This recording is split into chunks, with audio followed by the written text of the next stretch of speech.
Did Not by Obabscribbler. Read by Goompasa. Maud Pie did not love Rainbow Dash. She did not know how to love. She knew rocks. She knew how to fight. She knew how to combine these two things very efficiently. She knew exactly how to crack open a crystal pony's head, both in and out of its helmet. She knew the precise angle to punch her way through solid granite. She knew how to look at any one of her sisters and communicate what she wanted them to do without words. She knew how it felt to come home from the quarry and see a plume of smoke spiraling from her house. She knew the sensation of splintering wood under her hoof and how it felt for a blast of pure heat to burn off her eyelashes. She knew the stink of cooking meat. She knew the green gleam of eyelets amidst yellow flames and the hot press of spearhead against her flank. She knew vengeance. Oh, how she knew vengeance. She knew how to carve a perfect fifth headstone while Pinky swept away the punched-out rubble of the previous four. She knew how to maintain perfect stillness as Marble bandaged her seared forehooves and moistened the burns with her tears. She knew how to endure Limestone's yelling and Pinky's deadened stare. She knew how to stare into an oncoming sunset without crying. She knew what it was to be the big sister, mother, father, protector, confidant, everything now. She knew how to bid goodbye over and over and over, even when ponies were long past hearing her. She did not know how to talk to other ponies in a way that made sense to them. She knew that was Pinky's job. She knew how to quell Limestone with a look. She knew exactly how much pressure to let seep into a hug when she saw Marble across the medical tents. She knew how to look at dead and dying ponies in hastily constructed cots and harden her heart to their suffering to save herself from going mad. She did not know what to make of the Aerial Corps when she first enlisted. She did not know the joy of wings. She did not want to. She knew the ground. She knew the earth. She knew rocks. That was good enough for her. She already knew the harsh reality of regime from a lifetime on the rock farm and translated that into training her body to granite-hard muscle. She knew battle, eventually. She knew war. She knew courage and fear and what it was to combine the two. She knew how hard that could make a pony. She knew how to fashion armor from more than just metal. She knew how soft flesh could be underneath it all. She knew the hardness of courage and fear could not protect a pony from swords or spears. She knew how to wipe bloody rain from her eyes and keep galloping towards the enemy. She knew how to dodge feathered bodies that fell out of the skies full of arrows. She knew how to leap right over a stallion coughing on his own lungs. She knew how to vault over downed and rolling bears and duck when their heads followed half a second later. She knew how to run and punch and kick. She knew how to go back to camp afterward and count all her sisters without one flicker to show she had been worried. She did not know how to scream a battle cry. She did not understand when she found a rainbow-maned Pegasus giving a lesson to the Corps. She did not see the point. She knew actions meant more than words. She did not comprehend the expressions on the younger Pegasus's face, while the rainbow-maned one yelled at them, and they yelled back, louder and louder, until the whole camp rang with their cries. She did not understand why they could smile when they were done, like they had achieved anything at all. "Tomorrow, let those stinking crystal ponies hear that, and they'll run crying for their mothers." Maud did not know why she stayed and watched the rainbow-maned Pegasus joking with those she had just been yelling at. She knew she should have gone to get cleaned up. She knew the smell of blood in her mane made Pinky ill. She knew her sisters would have nightmares when they curled up that night if she did not wash it out first. "Hey, what are you staring at?" demanded a huge white Pegasus with stubby wings. Maud did not know how to answer. "Stop it, it's creepy." The rainbow-maned Pegasus turned to see what the commotion was all about. Maud did not know how to react when she met her gaze. The Pegasus's eyes reminded her of amethyst she had dug up as a child when she and Limestone uncovered a seam of gems and then fell into a sinkhole. Grandpa and Father only just managed to get them out, each clutching gems bigger than their own heads. Can I help you with something? The rainbow-maned mare tossed back her head as if presenting her chin for Maud to punch. Maud knew she got up and walked away, but did not know why she wished she hadn't. Maud knew Pinky's special smell. She knew the warmth of her sisters as they tangled up together under the blankets in their tent. She knew the comfort of familiarity. She knew how to sleep when they were nearby. Maybe not sleep without nightmares, but the deep and dreamless kind that is almost as good. Maud, what's wrong? Marble asked softly, long after midnight rolled clouds in front of the moon. Maud did not answer. She had almost forgotten how. Why won't you talk to us, Maudie? She knew she made her sisters cry. She did not know how to make it stop. She knew how to roll Marble into a hug, but her hugs were jagged as slate and held no comfort. Maud knew she should jump over the rainbow-maned Pegasus when she fell out of the sky the next day. She knew she should carry on galloping towards the enemy. She knew it. She did not know why she turned back and carried the injured pony off the battlefield instead. She did not know why she thundered right into camp, not stopping at her commanding officer's yell, not even when she galloped through the middle of a training routine. She knew she was making a scene, and knew rearing would make the scene bigger, bring more ponies, and spread word faster. Oh my gosh! Is that? Is she even alive? Quick, call the medics! Medic! Pony down! Pony down! She did not know why she waited outside the operating tent. She did not know why the agonized cries from within kept her rooted to the spot. She did not know why the silence, broken only by shuddering sobs, made her stomach clench. She did not know why she was still clutching the mangled remains of Pegasus's severed wing in her mouth, or why the doctor's solemn head shake did not make her release it. She did not know why she asked the unicorn scribes for parchment. She did not know why she spent long evenings scribbling, rubbing out designs, and then scribbling some more. She did not know why she wrote letters to far-distant relatives, or why the condolences in their responses bounced off her like pebbles off an immovable boulder. Maud, come to bed. It's late. She did not know why she ignored Pinky's request. She did not know why she went to the forge. She did not know why she had Limestone plead with her superior, the head weaponsmith. She knew her sister was confused. She knew her own blank expression did not help the situation. She knew that when she picked up the tools and went to work, using lessons her father taught her years ago when they mined ore, that she was the subject of much speculation. She did not care. She knew her body was battle-strong. She knew it wasn't the kind of strength this work required. She knew she had to keep hydrated. She knew she was probably overdoing it. She knew she couldn't stop.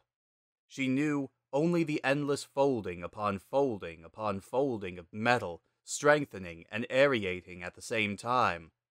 She knew heft and balance. She knew shape and form. She knew she could not stop, not for anything, not for any pony.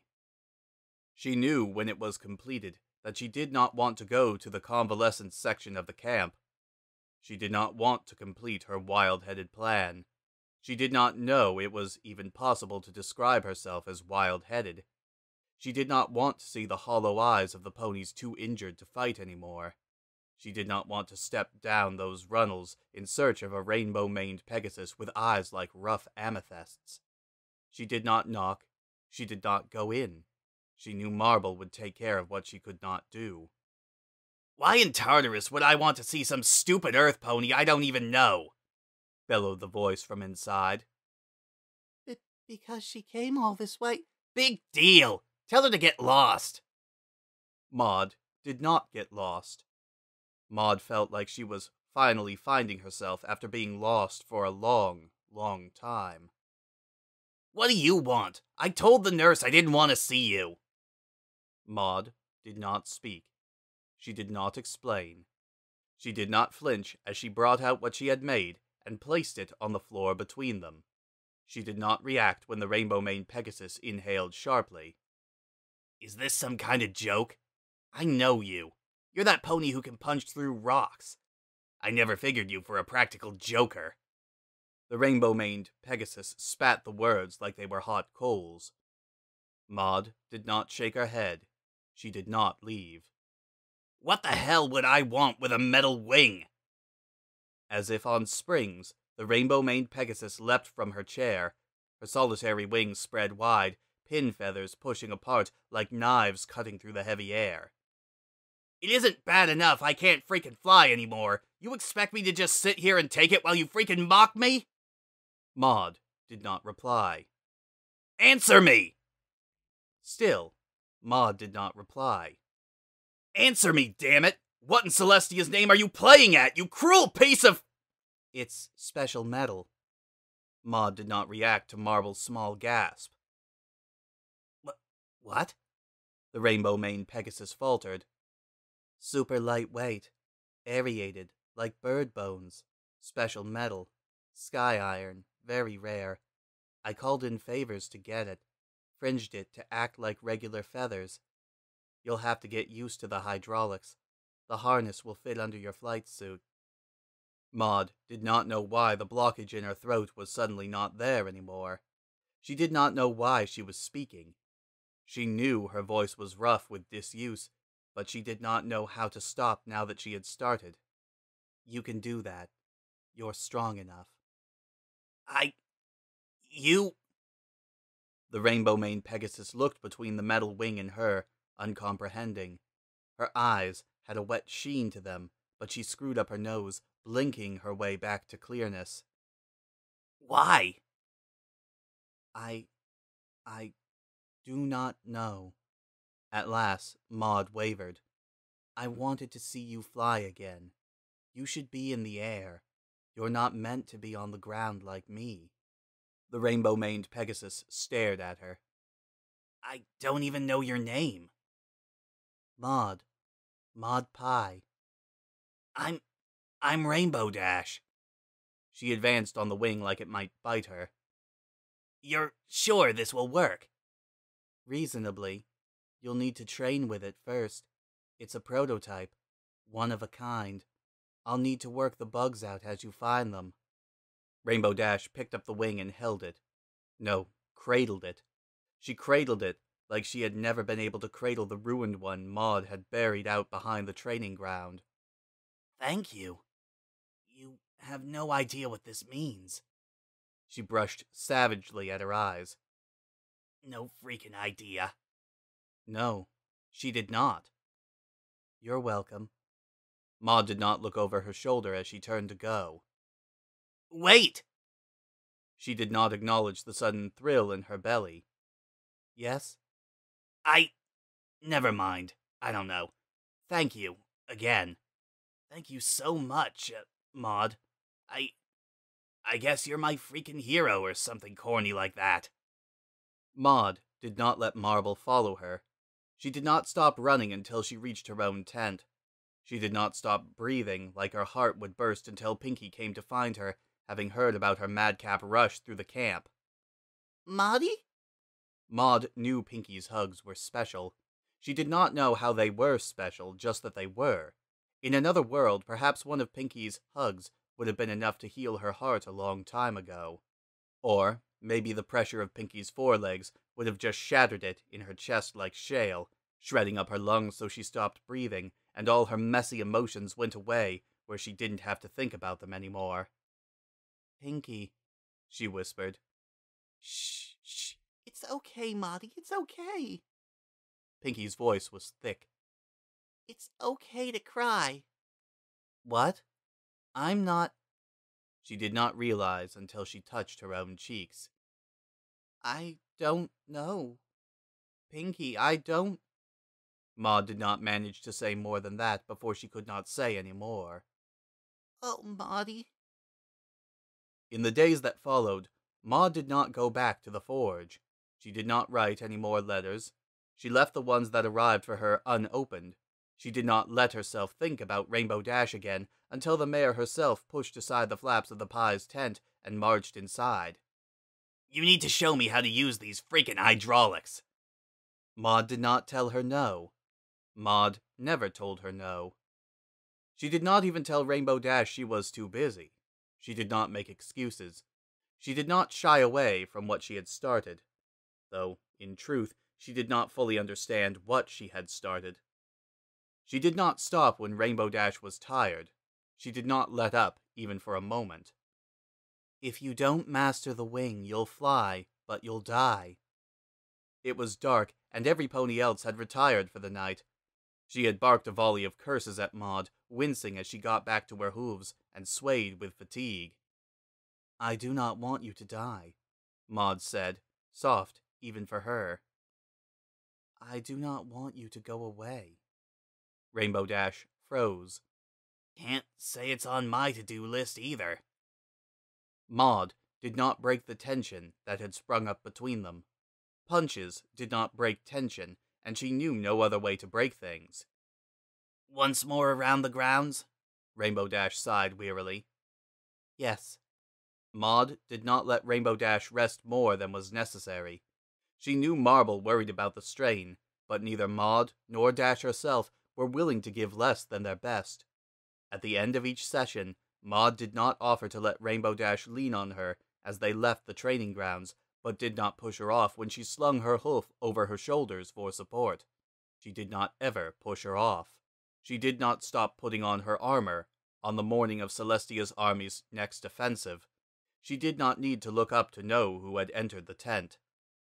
I swear, if you come back dead, I'll freaking kill you, Rainbow Dash growled. Maud did not smile. Can't say it's on my to-do list. She did not stop Dash when Dash leaned in and kissed her. She did not know what it was to be kissed until then. She did not understand how to reciprocate. She did not know how to tamp down the melting iron sensation in her stomach. You call that a kiss? Rainbow Dash rolled her eyes. Freaking amateur. Maud did not want to stop kissing her that second time. She did not want to go into battle that day. She did not want to risk not coming back.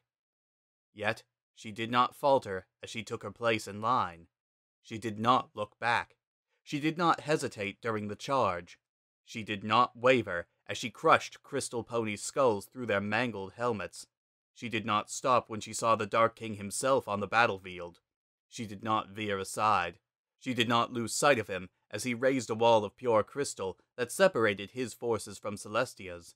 She did not hesitate in trying to punch her way through his barrier. She did not stop Dash yelling when she came back on a stretcher with her foreleg broken in 3 places. You're a freaking idiot, you know that? You could have been killed, or worse! Maud did not object as the medic slid her onto an examination table and tended to her wounds. She did not struggle to get down and go back to work. She knew Pinkie had arrived from the frantic cries, but did not call for her to come and witness her big sister's wounds while they were still being bandaged up. They sure took a big chunk out of your mane, observed a blue unicorn with a wand cutie mark. I can close the wound, but I don't think you've been able to grow hair back here again. I hated long hair anyhow, Maud rasped. It sounded like something Rainbow Dash would say. She did not know why that pleased her so much. She did not know why waking later to find Rainbow had snuck into the medical tent did not bother her. She knew she should call some pony. That Dash holding her unbroken hoof was probably a bad idea, but all she could do was look at Dash's slack, sleepless face. She did not know why the pain in her legs seemed to dull more than even the drugs could facilitate when she woke in the actual morning and saw her sister and Dash still curled up together on a bench. Maudie? Pinkie raised her head, eyes round as pebbles. You're smiling. Freaking idiot, Dash murmured from somewhere beneath her. Freaking family. One of you farted last night and nearly gassed me to death. Maud did not stop. Maud could not stop. Maud would not stop smiling. Never picked you for some pony to laugh at fart jokes, Maud. Rainbow Dash extracted herself and padded over like it was her right. She paused, hoof steps faltering for a heartbeat. Wow, you're actually kind of pretty when you smile. Are you calling my sister ugly? Limestone demanded. Can it, poison butt, before I punch your lights out? Like a punch from some namby-bamby Pegasus could knock out a pie. Maud did not stop smiling, even when Dash and Limestone started up an argument that summoned the nurse on duty to shoo them all out. She did not love Rainbow Dash.